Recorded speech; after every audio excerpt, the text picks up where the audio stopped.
మొత్తం రాష్ట్ర వ్యాప్త ఉద్యమాలు అదంతా నడిచేది. ఈవెన్ తెలంగాణలో ఇప్పుడు చూస్తున్నాం కదా, ఎవరన్నా ఒక లీడర్ని అరెస్ట్ చేస్తే మొత్తం రాష్ట్ర వ్యాప్తంగా ధర్నాలు రాస్తారోకోలు చేయడం, తలా ఓ చోట 25 మంది 50 మంది అరెస్టులు అవ్వడం.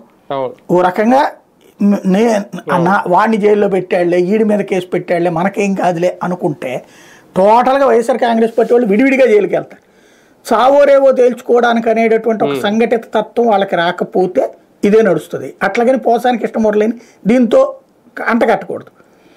ఇట్లాంటి వాళ్ళని ఆ రోజు తప్పు చేసినప్పుడు కంట్రోల్ చేయలేకపోయారు, ఫలితం ఇప్పుడు అనుభవిస్తున్నారు. బట్ టోటల్గా అయితే ప్రతి నాయకుడు కూడా నేను రాజకీయం వదిలేసాను, నా వ్యాపారం నేను చేసుకుంటున్నాను, నేను బెంగళూరులో ఉన్నా, నేను హైదరాబాద్లో ఉన్నా, నేను చెన్నైలో ఉన్నాను అనుకుంటే కుదరదు. ఎందుకంటే మళ్ళీ ఎలక్షన్స్ టైంకి మీరు మీ ఊరు వస్తారు, మీ నియోజకవర్గానికి వస్తారన్న నమ్మకం ఉంది కాబట్టి మిమ్మల్ని బతకనియరు.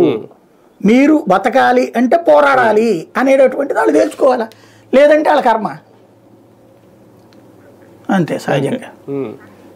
కానీ కానీ కానీ వైసీపీ నేతల్లో అంటే మీరు అన్నట్టు కొంత సింపతి వస్తే రావచ్చు వీళ్ళందరి విషయంలో, కానీ ఒక భయం, ఒక వణుకు అనేది ఏమన్నా మొదలవుతుందా? ఎందుకంటే ఈ మధ్యకాలంలో కౌన్సిలర్లు కూడా ఎక్కడికెక్కడ రాజీనామాలు చేసేసి, ఇప్పుడు మొన్న కూడా ఒంగోలులో జనసేనలో చేరడం కానీ, లేదంటే తుల్లో జరిగిన ఘటనలు కానీ, ఇవన్నీ చూస్తే ఈ అరెస్టుల వల్ల భయం కనిపించట్లేదా? ఖచ్చితంగా భయపెట్టడమే కదా జరుగుతోంది. భయపడేటటువంటి పరిస్థితులు పార్టీకి డ్యామేజ్ ఏంటి, ప్రజాస్వామ్యానికే డ్యామేజ్.